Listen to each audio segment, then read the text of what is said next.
Meminta-minta adalah sikap yang sama sekali tidak diajarkan oleh Rasulullah Shallallahu Alaihi Wasallam. Demikian juga para nabi dan rasul sebelum beliau, tidak ada yang mengajarkan untuk meminta-minta kepada manusia.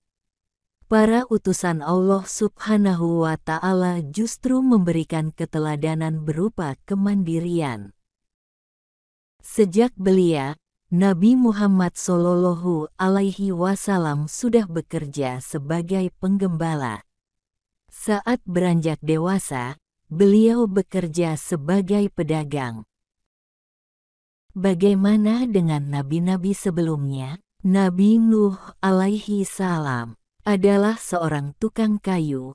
Nabi Musa alaihi salam adalah penggembala, dan Nabi Daud alaihi salam adalah seorang pandai besi.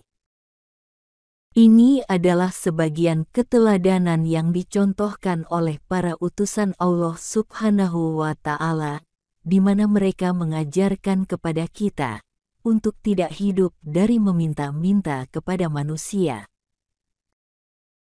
Dalam salah satu hadisnya, Rasulullah Shallallahu Alaihi Wasallam bersabda, "Sungguh, seseorang dari kalian mengambil talinya lalu membawa seikat kayu bakar di atas punggungnya.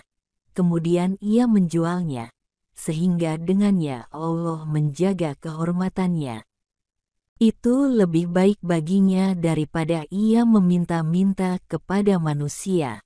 Mereka memberinya atau tidak memberinya." Hadis riwayat Bukhari. Saudaraku yang dirahmati Allah, sesungguhnya meminta-minta itu bukanlah perbuatan yang diajarkan dalam Islam. Bahkan, hukum asalnya pun adalah haram. Meminta-minta hanya dibolehkan untuk keperluan yang berkenaan dengan kepentingan umum umat Islam, seperti untuk pembangunan sarana peribadatan, pendidikan, bantuan untuk fakir miskin, dan anak-anak yatim. Namun, untuk kepentingan seperti tersebut di atas pun, tetap harus diperhatikan cara melakukannya. Yaitu, dengan cara mendatangi orang-orang yang memiliki kelebihan harta kekayaan, kemudian membicarakan keperluan-keperluan itu dengan baik. Atau dengan mengumumkan keperluan-keperluan itu di masjid, atau cara lain yang sesuai dengan apa yang dicontohkan oleh Rasulullah Shallallahu Alaihi Wasallam dan para sahabatnya. Fenomena meminta-minta yang seringkali kita temukan saat ini, di mana banyak sekali bagian dari umat ini yang meminta-minta di jalanan, itu bukanlah hal yang patut dilakukan. Karena, selain tidak dicontohkan oleh Rasulullah Shallallahu Alaihi Wasallam, tata cara seperti itu juga bisa menimbulkan citra yang kurang baik bagi Islam dan kaum muslimin. Namun, apakah umat Islam dilarang secara total dari perbuatan meminta-minta, atau adakah golongan yang dikecualikan? Salah seorang sahabat Rasulullah Shallallahu Alaihi Wasallam, yaitu Qabisyah bin Mukarik al-Hilali radhiyallahu anhu, meriwayatkan bahwasanya Rasulullah Shallallahu Alaihi Wasallam pernah berkata kepadanya, "Wahai Qabisyah, sesungguhnya meminta-minta tidak dihalalkan kecuali bagi salah seorang dari 3 macam. 1. Seseorang yang menanggung hutang orang lain, ia boleh meminta-minta sampai ia melunasinya, kemudian ia berhenti, tidak meminta-minta lagi. 2. Seseorang yang ditimpa musibah yang menghabiskan hartanya, ia boleh meminta-minta sampai ia mendapatkan sandaran hidup. Dan 3. Orang yang ditimpa kesengsaraan hidup, sehingga ada 3 orang yang berakal dari kaumnya mengatakan, si fulan telah ditimpa kesengsaraan, ia boleh meminta-minta sampai ia mendapatkan sandaran hidup. Meminta-minta selain 3 hal itu, wahai Kabisyah, adalah haram, dan orang yang memakannya adalah memakan yang haram. Hadis riwayat Muslim. Betapa tidak terhormatnya sikap meminta-minta ini hingga Rasulullah bersabda, seseorang senantiasa minta-minta kepada orang lain, hingga ia akan datang pada hari kiamat dengan tidak ada sekerat daging pun di wajahnya. Hadis riwayat Bukhari.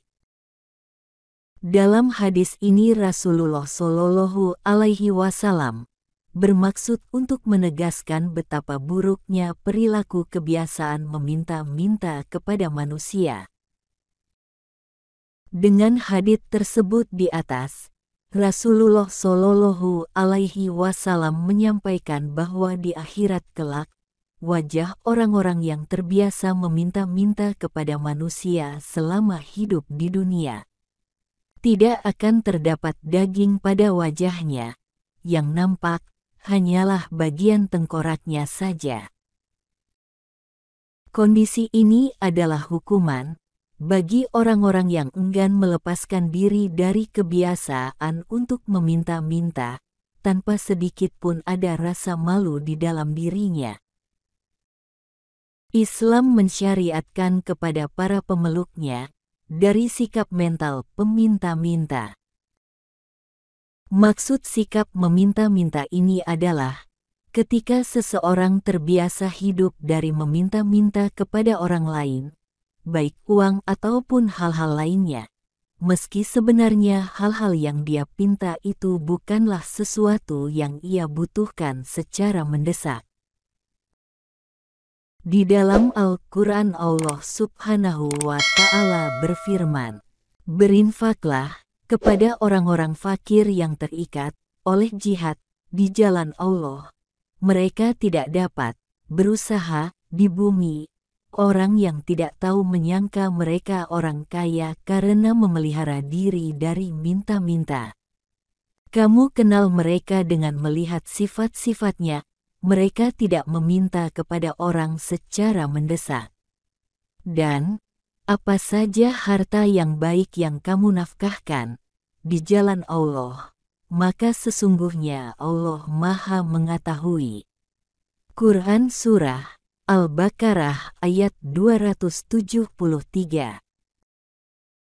Tentang ayat ini, Ibnu Katsir menerangkan bahwa di dalam ayat ini Allah Subhanahu wa Ta'ala berkehendak agar umatnya tidak memelas dalam meminta-minta kepada manusia, dan juga supaya mereka tidak meminta dengan memaksa kepada manusia. Meminta sesuatu yang sebenarnya tidak mereka butuhkan. Karena orang yang meminta-minta padahal sebenarnya dia memiliki sesuatu yang bisa mencegahnya dari meminta-minta, maka sungguh orang itu termasuk yang meminta-minta kepada manusia secara paksa. Dalam hadits yang diriwayatkan oleh Abi Hurairah radhiyallahu anhu, Rasulullah Shallallahu Alaihi Wasallam bersabda, "Barang siapa yang meminta-minta harta orang lain untuk dikumpulkannya, maka sungguh dia telah meminta barak api jahanam, maka hendaklah dia mempersedikitkannya atau memperbanyakkannya." Hadis riwayat Muslim. Untuk memperkuat penjelasan tentang jeleknya sikap meminta-minta, mari kita simak ulasan Abu Hamid Al-Ghazali. Ia memaparkan, pada dasarnya, meminta-minta itu adalah haram, namun dibolehkan karena adanya tuntutan atau kebutuhan yang mendesak, yang mengarah kepada tuntutan, sebab meminta-minta berarti mengeluh terhadap Allah. Dan di dalamnya terkandung makna, remehnya nikmat yang dikaruniakan oleh Allah kepada hambanya, dan itulah keluhan yang sebenarnya. Pada meminta-minta terkandung makna, bahwa peminta-minta menghinakan dirinya kepada selain Allah Ta'ala, dan biasanya dia tidak akan terlepas dari hinaan orang yang dipinta-pinta. Dan terkadang dia diberikan oleh orang lain karena faktor malu atau riya, dan ini adalah haram bagi orang yang mengambilnya.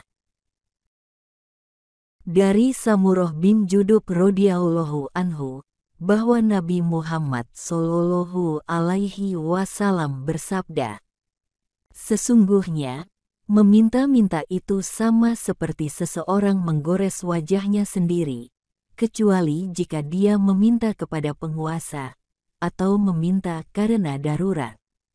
Hadis riwayat At-Tirmidzi. Di dalam kehidupan kita saat ini, kita menemukan bahwa meminta-minta tidak lagi hanya didasarkan karena keterpaksaan belaka. Ada orang-orang yang menjadikan cara meminta-minta kepada manusia sebagai cara mereka memperoleh penghidupan. Mereka meminta-minta dalam keadaan yang tidak terpaksa, karena sebenarnya mereka tidak sedang benar-benar membutuhkan apa yang mereka pinta.